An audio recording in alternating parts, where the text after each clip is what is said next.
ఏంటి బియ్యం చూపిస్తున్నాను అనుకుంటున్నారా? ఆ బియ్యం ఏంటో మీరే చెప్పాలి.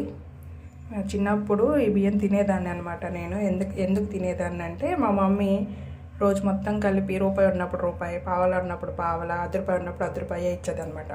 అది కొనుక్కొని తినేసేమనుకో మళ్ళీ కావాలని అడిగితే ఇచ్చేది కాదు. ఎందుకంటే అప్పుడు అట్లా ఉండిందనమాట ఆర్థిక పరిస్థితి. అందువల్ల ఇంకా మళ్ళీ ఏమైనా తినాలనిపించినప్పుడు నేను ఇలా చేసుకొని తినేదాన్ని.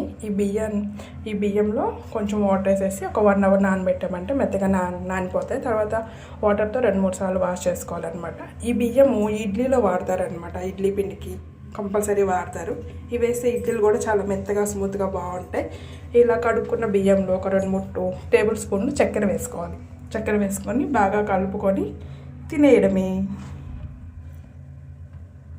మీలో ఎంతమందికి ఇలాగ తినడం తెలుసా అండి? మా సైడ్ అయితే ఇలాగ తింటారు. ఇప్పుడు ఎందుకు తింటున్నాను అనుకుంటున్నారా? మా అమ్మ ఇడ్లీకని బియ్యం తీసుకురమ్మంది, తీసుకొచ్చాను. నాకు ఎందుకు అవి చూస్తే తినాలనిపించింది. అందుకే ఇలా చేసుకొని తింటా ఉన్నాను అనమాట. మీకు కూడా తెలుసుంటుందేమో అని ఒక చిన్న వీడియో పెడదామని పెడుతున్నాను.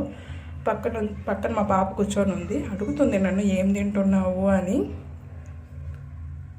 చూస్తూ ఉంది ఏం తింటున్నావు అని అడుగుంది.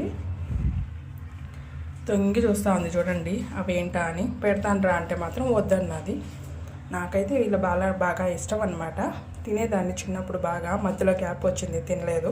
చాలా రోజుల తర్వాత ఈరోజు తిన్నాను. నా వీడియో నచ్చితే లైక్ చేయండి, సబ్స్క్రైబ్ చేయండి. నా వీడియోస్ అన్నీ చూస్తూ ఉండండి.